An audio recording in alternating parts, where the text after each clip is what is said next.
Julie's been upset with me. Why is she upset? Because we have been gone since Wednesday. Not Oh, go to the bathroom without her being on top of me. right. All right. She won't let me out of her sight. She's upset.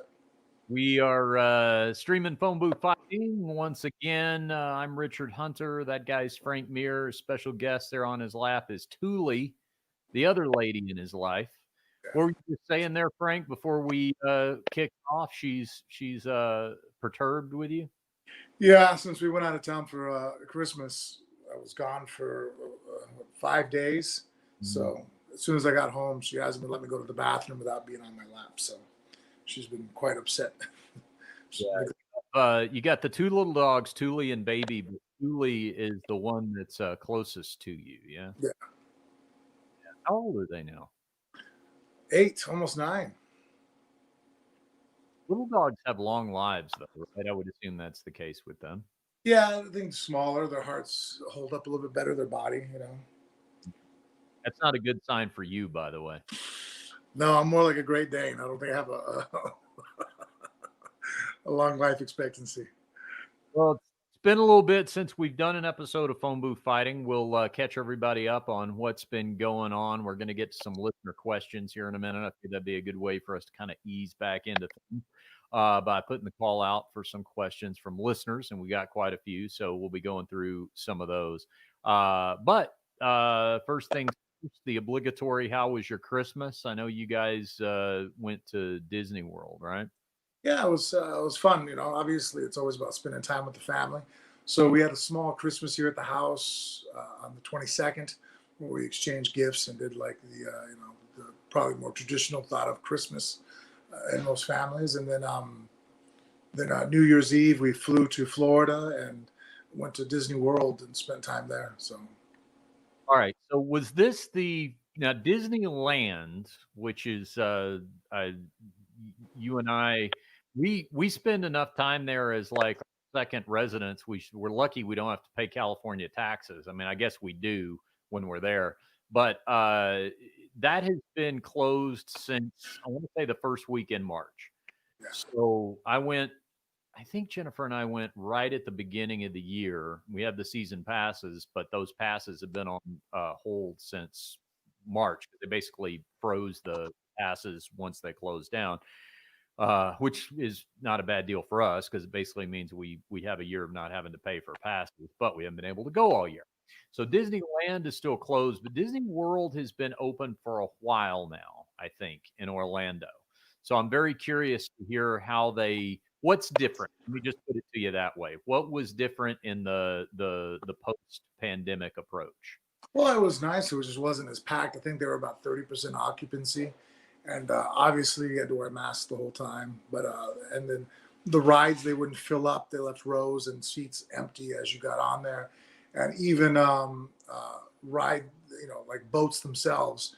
Every several would be kind of empty because they would be constantly sanitizing boats as they were going through. So fill two, sanitize the next one, fill two, so that way every boat probably once or twice through was getting sanitized and going through with no occupancy.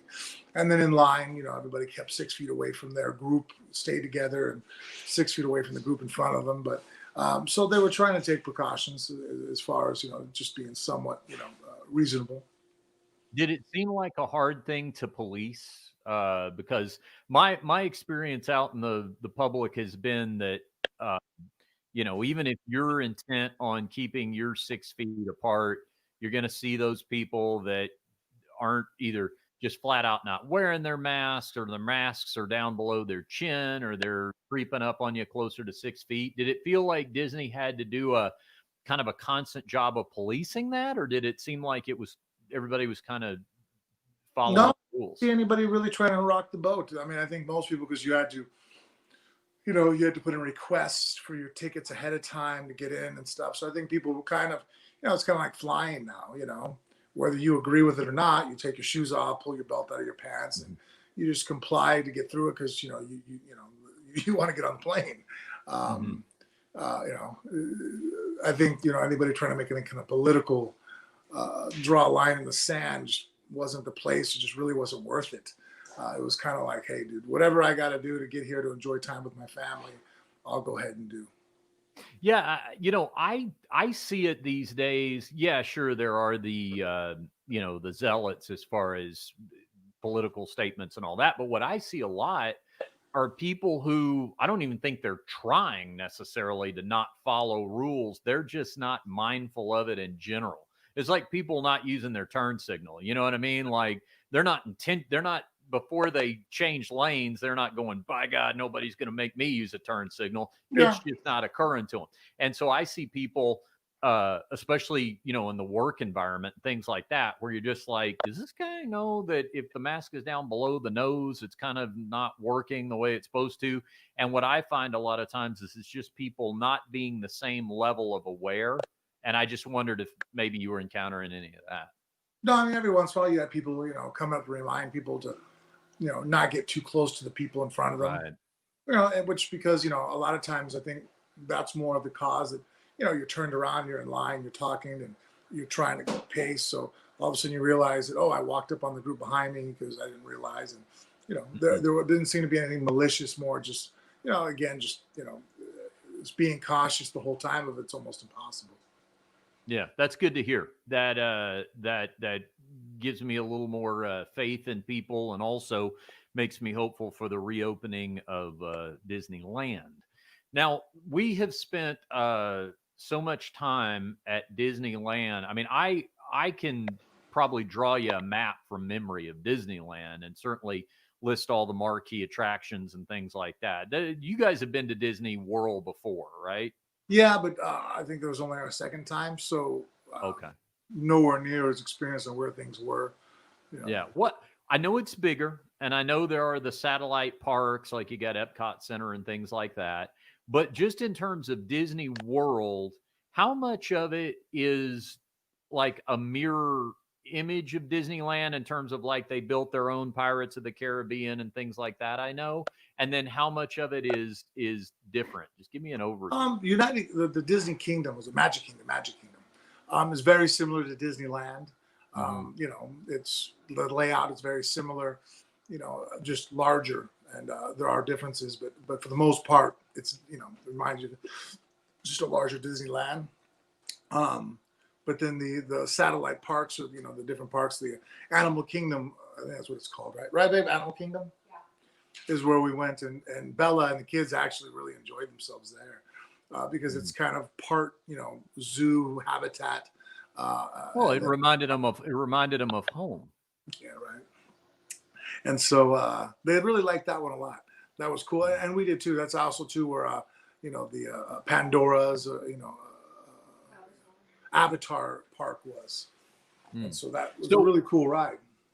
okay, so when you get on, and I know my Disney history. So as far as Disneyland opened, I think it was in '55, and then that's the only park that Walt Disney was ever at. By the time Disney World opened, although he already had the plan to put it together, he was already dead.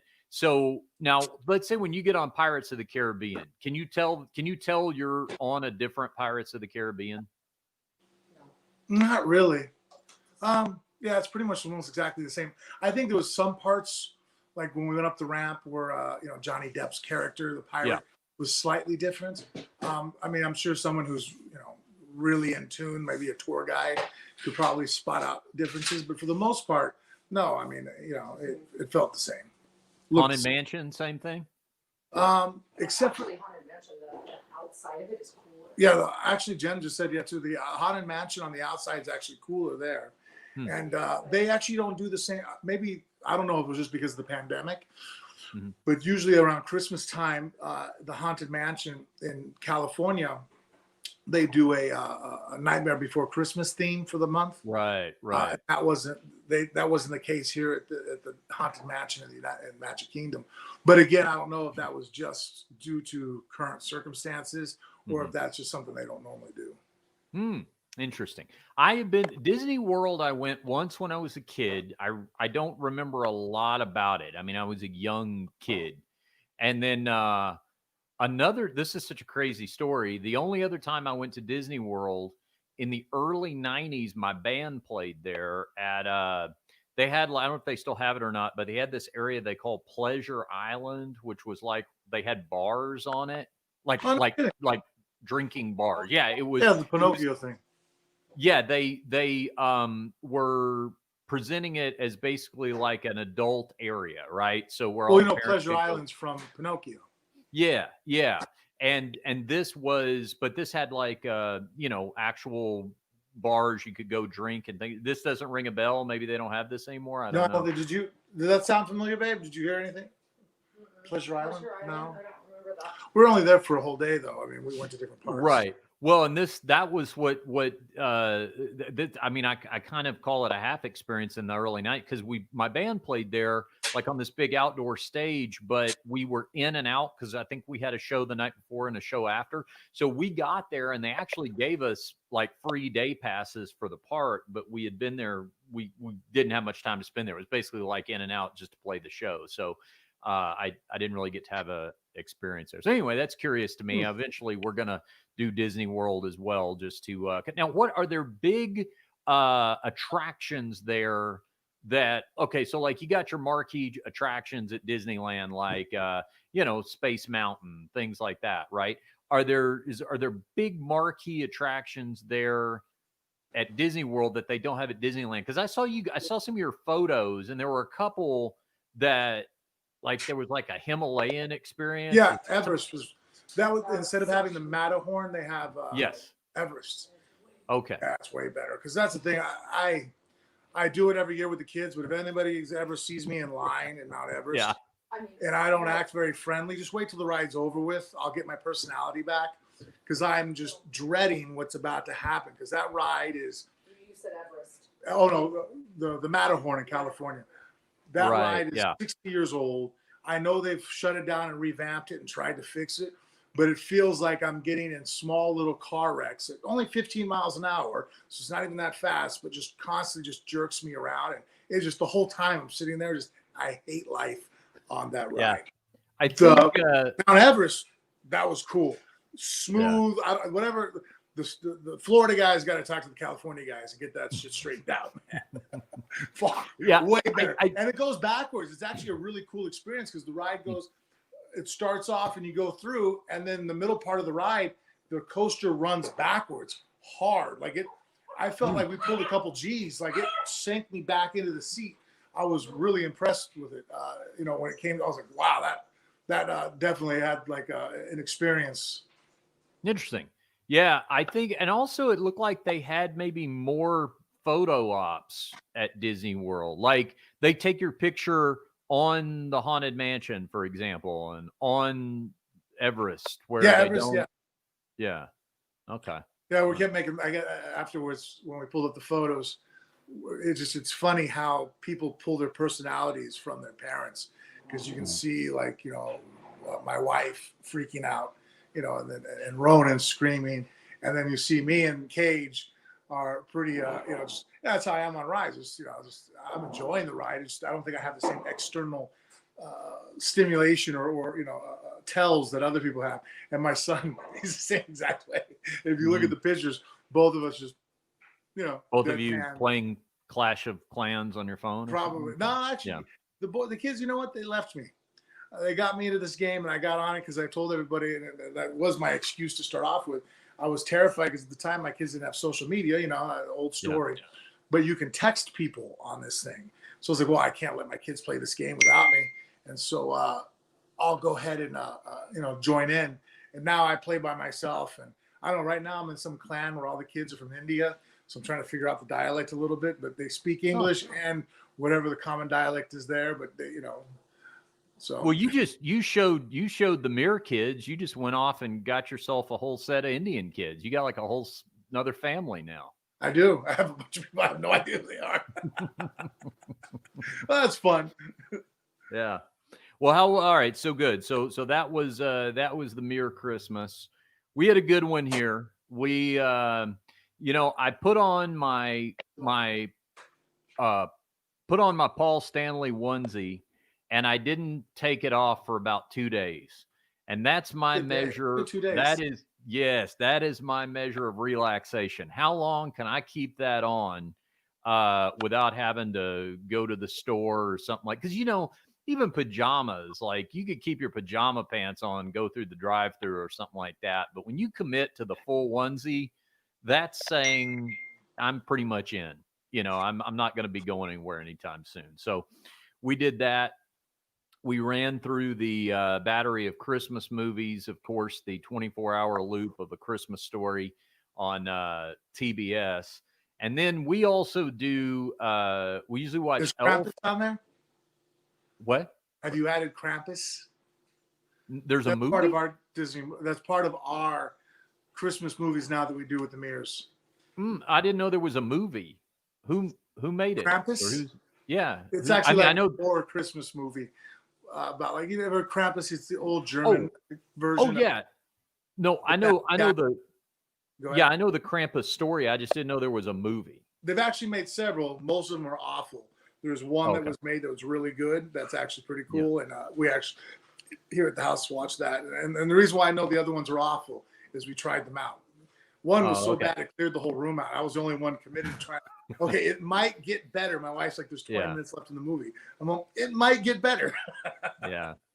Okay, I'll have to try that one because we usually do the Christmas Story and then Elf, but then we always a close second to our Christmas Story, and this tells you the mentality of the Hunter household is Bad Santa.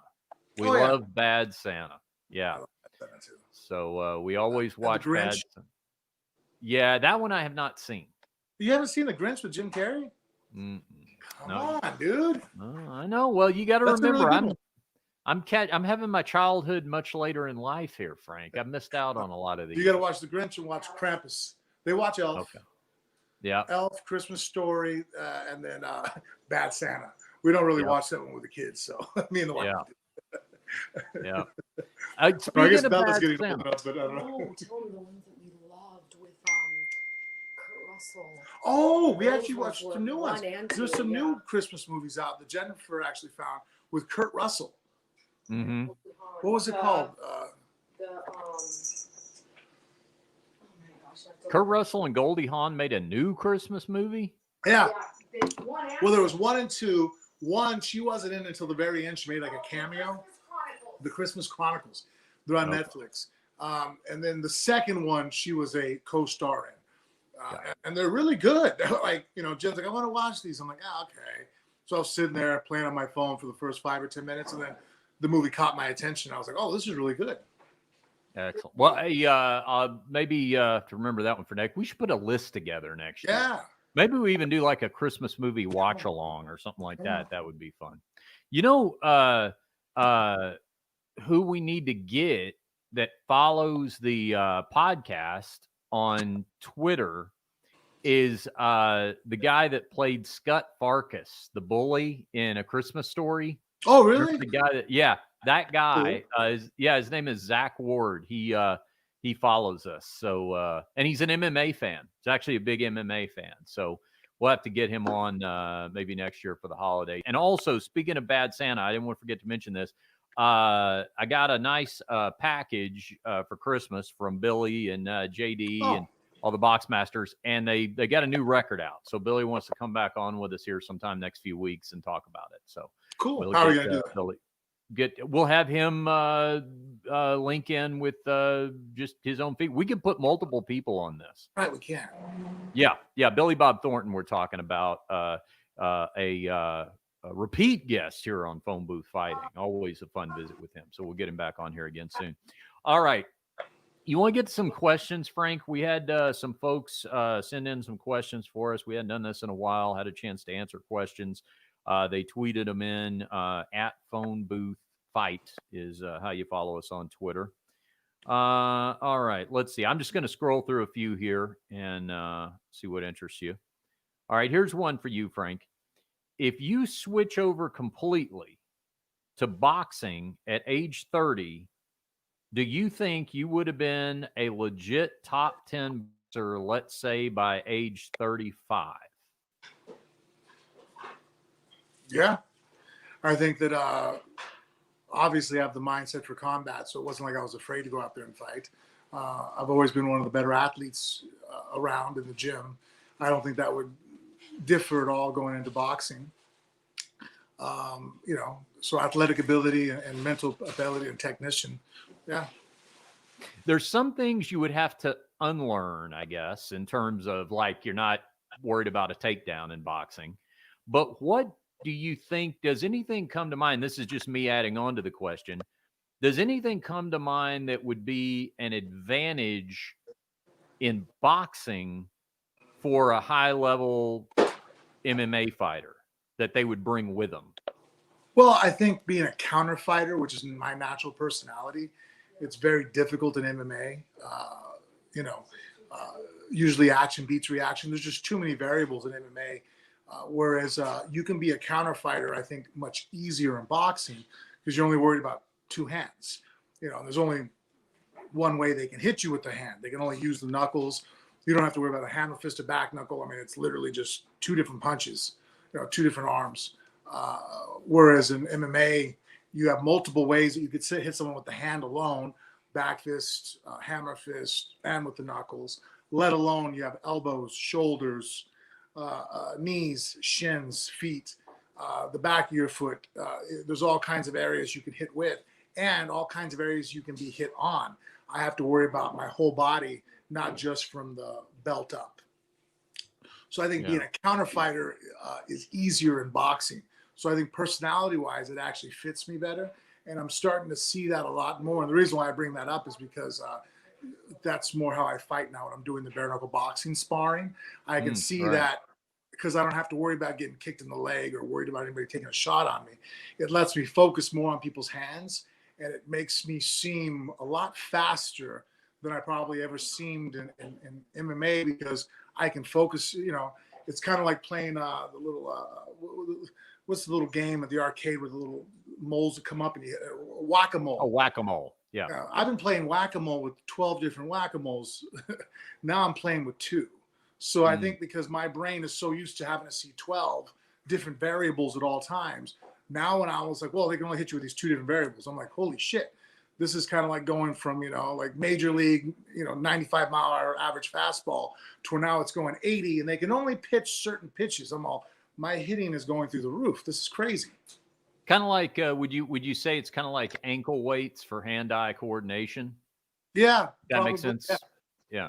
That's actually why too, like 3 days a week, I concentrate on the bare knuckle boxing, but the other 2 days I still do MMA training. I feel like the conditioning, because it's 5-minute rounds, not 2. And I feel like there's still a lot of variables that help carry over to give me advantages in the bare knuckle boxing. I don't want to lose. I'm seeing that when I go and train with some of the boxers, when we're boxing, bare knuckle boxing, it really gives them fits. Like it's getting to the point now where a lot of the guys, I'm like, all right, look, if something just doesn't feel right, we'll stop the practice and I'll explain to you that no, what I'm doing is completely legal. A lot of the holding of the gloves, a lot of the pushing on the elbow, a lot of the hand trapping stuff, which throws off because it's illegal in boxing. Oh, right. Yeah. That's, I guess, the hybrid aspect of it. That question came from Hector Salgado. Hey, by the way, since you brought it up, what do we have an update on bare knuckle? I know you got last plans to do one. February 5th, so February no opponent 5th. yet. I'm just getting ready for that. Okay, so it's not, there's no opponent set, but they've got a placeholder for February 5th. So you're training as if a fight is scheduled and ready to go for February 5th. Pretty much. Okay, is this a pay-per-view? They'll be doing. No, they have their own app. BKFC does. So if anybody wants to watch it, they just sign up and get the app, and they're able to watch the fights that way. All right, very good. All right, here's a question from the one and only. How many knives is enough knives? I don't know if there's ever enough, but a sufficient amount, I guess. Well, I never carry less than 2 because I feel like you have 2 hands. And if I go for one knife and that hand becomes inoccupied or we're fighting over that one, then my hand reaches for the other knife, Right. Now, would there be a potential disadvantage to having too many in the sense that, let's say each of your hands is occupied by a knife, you have another one holstered somewhere on your person, but if the opponent has a free hand, you've kind of inadvertently made one available to them. True. There's always that argument that now your knife can be used against you. I think that's almost in any situation, but it's funny. That kind of correlates with my my philosophy on my wife and kids always at least carrying a blade with them. And I've heard people in the past say, well, don't carry a weapon, it'll just be used against you. And I think that's a really funny mindset, because you're saying that if the person is already superior to you enough that they were able to disarm you while you had a knife, and now they have a knife against you, you were probably screwed to begin with and you had no chance. So it's kind of a defeatist mindset that you're like, well, I'm going to lose anyways, right? That's pretty much what you're telling me. Whereas I like the opportunity of like, well, you have maybe now a 20% chance, where last time you had a 2% chance of winning. Anything that can increase the odds, I think is good. And whenever anybody tells me that, like, well, somebody who's really good will take a knife and use it against you, I'm like, you have never been, obviously, in any engagement where a blade was pulled out. Because I'll tell you that, unless, and I'm not crazy, I guess, but whenever I've ever, seen a knife in a real situation, it really catches your attention and makes you really rethink your motivation. And I tell people to play this little trick. Tell your wife, whoever you think shouldn't carry a blade, give them a marker. Have them hold the marker, and you say, hey, I'm going to touch you on the top of the head, and you get the marker on me. We'll consider if I can touch you on the top of the head a knockout. And the girl puts up frames and sits there with the glove. Can you touch them without getting any marker on you? Probably not. You know what I mean? Like, that would be tough. That would be difficult. I'm a world-class fighter. I can't touch Mrs. Mir on the top of the head and not get marker on me. And guess what? That marker means a trip to the fucking hospital. It might mean you're bleeding out. I mean, things change when a blade goes inside you or starts cutting you, I would also think, too, that if you're from the standpoint of the argument of something getting used against you, that seems to be, that to me, that would be determined more in the build up to it. That's about who's going to be more perceptive of the threat that they're facing. So in other words, if I have the weapon on me, but you are perceiving and preparing for a threat much quicker than I am, that seems like how I get caught off guard, that you have a chance of taking it from me before I have even pulled it, before I even realize what's happening. In that aspect, not so much with blades, because everybody carries a pocket knife, and I don't know if people really eyeball guys with a knife and go, okay, I'm going to get his knife, because it's a little bit harder to get out. But I have seen that in cases where the argument that could be made against what's called open carry, where not like how I carry or how I have my wife carry or anybody I'm close to. I believe in concealed carry, because even if someone knows who I am and they know that, well, Frank is notoriously known for having a gun on me, you still don't know what gun and where it's at. You know what I mean? Like, there's still a little bit of, unknown variables, which make it, nerve-wracking. You never, any combat situation, you want to eliminate as many unknowns as possible. And so, but if you're at the gas station and some asshole who's bad on his luck looks over and he sees you have a gun on your hip and you have your back turned to him and you're putting gas in the car, well, all of a sudden now you might be a target, whereas you hadn't been with the gun being hidden. And there has been cases I've seen, written where in that exact scenario, a guy was at the gas pump getting gas, got hit on the back of the head, weapon taken from him, and ran. And the guy took off. Not to do anything malicious as far as to hurt him with the weapon, but the gun was worth $500. The guy now has a $500 gun because, he saw it there on the guy's hip. So there could be that argument made. But then on the flip side, a guy is sitting outside of Walmart looking for what woman he wants to rip into the back of his car. He sees your wife walking with a gun on her hip.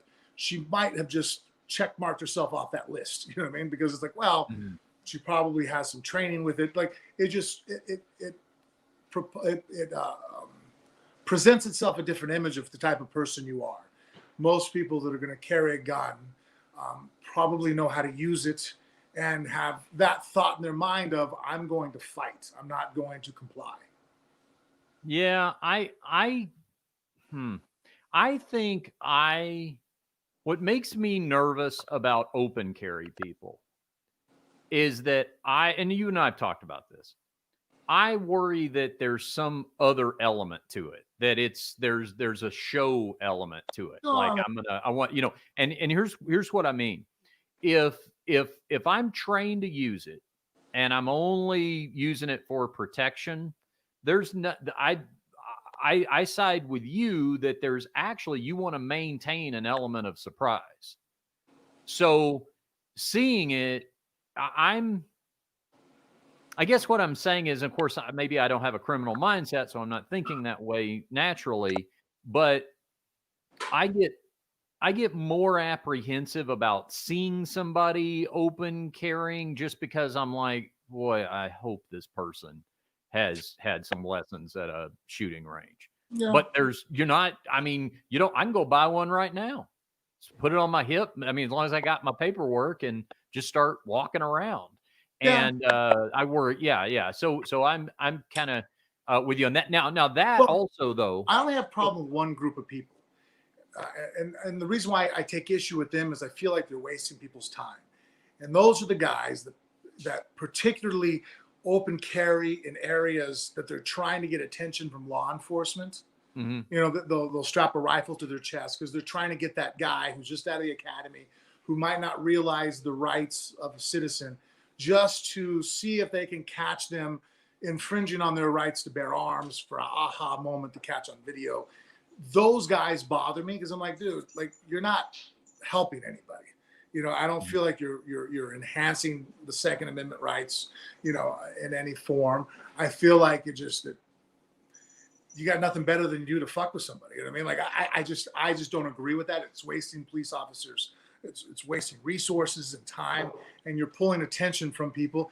And you know, bad shit could happen because you're just trying to make a point. You know, we had a guy who just recently, you know, just when the last riots happened here in Vegas in front of the courthouse, some guy who didn't even live here in Vegas was here with an assault rifle, and he got lit up by the cops because they don't know. I mean, from what I understand, his family or his people are saying that he wasn't trying to do anything. He was trying to help out a situation. But to the officer's point of view, some scuffle went down or, you know, situation. And they see a guy with an assault rifle dressed in military fatigue sprinting towards them, and he got lit up. So it's one of those things where I'm like, I always tell people like that type of situations, like, look, you can wear a bikini wherever you want. Really, you can, you know, but do I really suggest you walking down the strip in a G-string? You know, like, no, I don't. I think it's in bad taste. And I think that's going to cause negative attention that's causing problems. I don't see the point, you know?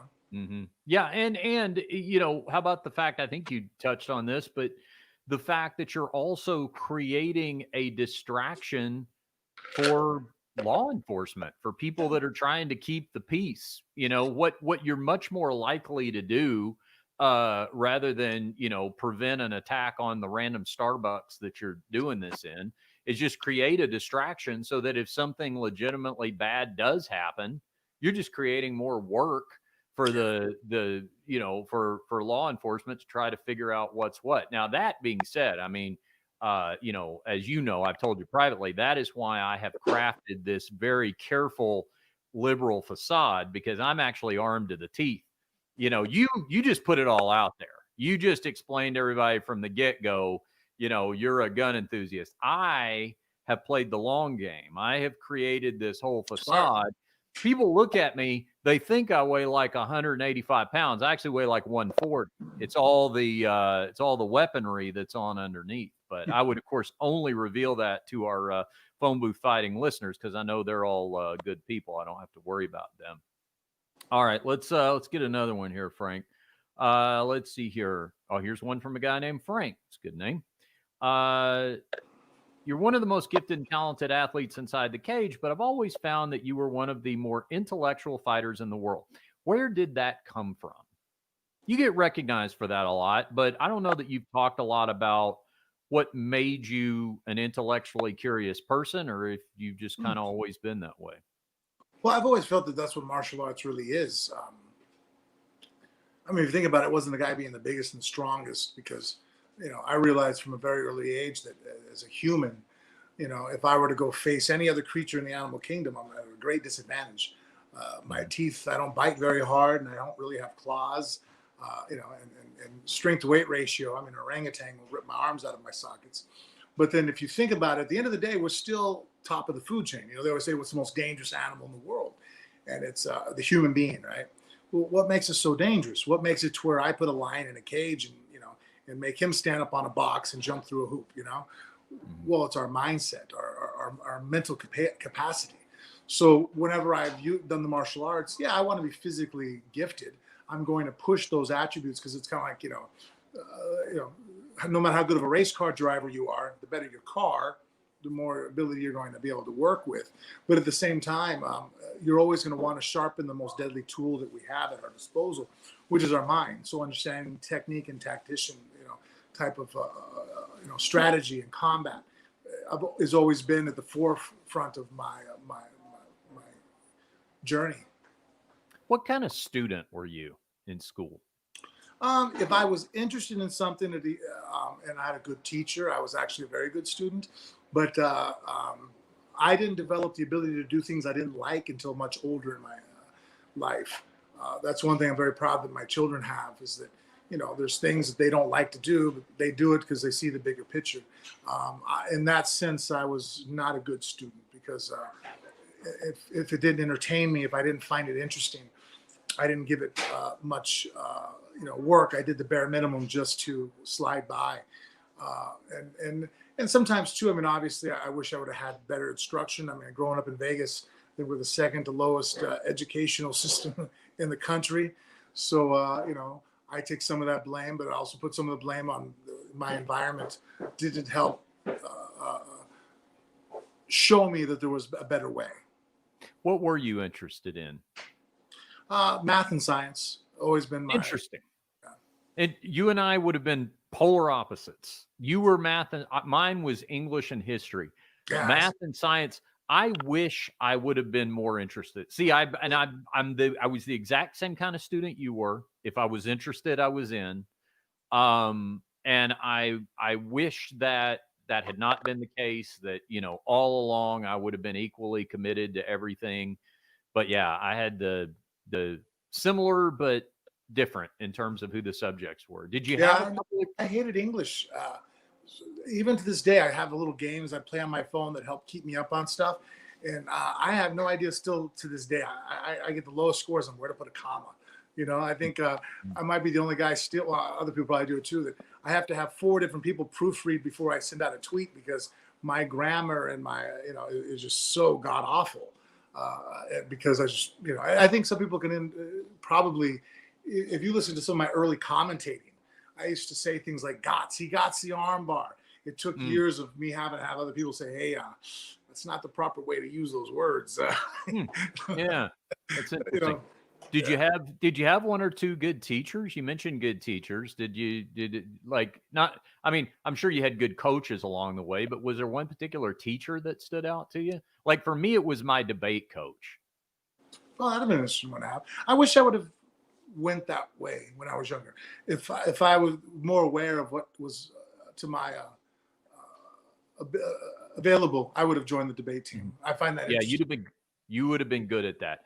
The best thing about debating is that in a debate tournament, you argue both sides of the case, and you don't know which side you're going to be arguing. You have 2 equally prepared sides, and you draw affirmative or negative out of a hat, and then for that round, that's what you're arguing. So like I did pro-life, pro-choice, for example. I would be pro-life one, and then the very next round I could draw and then have to be equally convincing on the other. And sometimes you're doing it in front of the same judges. So they've already seen you do one. Now they want to see you do another. Now, a lot of people would say, oh, well, what good is that other than just making yourself contradictory? Here's fully understand the topic. That's it.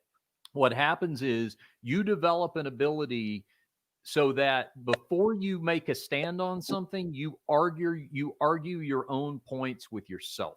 You punch your own holes in your own argument. And if they've got enough holes, guess what? If you're smart, you keep your mouth shut till you fortify your own argument, or you find that it's like iron sharpening iron, but it's within yourself, right? So it's like you spar with yourself and you go, okay, no, this one is solid. I've tried to punch holes in this. I still feel firm about it. This is something that I'm comfortable standing on. Yeah, I would have liked to have seen you in that. I think you would have been really good at that. All right, let's do this, Frank. We're going to jump over to our Patreon page for just a few more minutes. If you're not aware, we do have a Patreon page, patreon.com/phoneboothfighting. We do some premium content over there for subscribers, and we need to do more of that as we get into the new year. Take care of those people over there. We do appreciate everybody that supports us here on Phone Booth Fighting. Of course, you can follow us on our social media, and phoneboothfighting.com has links to sponsors and promo codes and all that sort of thing. Speaking of those, any you want to mention, Frank, before we jump over to Patreon? Oh, I mean, American Shaman. You guys into CBD at all, or if you're interested in it, please check it out. Click on my links on my Instagram. And the Mitrospec guys, obviously, are a phenomenal company that really helped me out. There you go. All right. So we'll be over on our Patreon page in a few minutes. For Frank Mir, I'm Richard Hunter. We'll see you right back here next time on Phone Booth Fighting.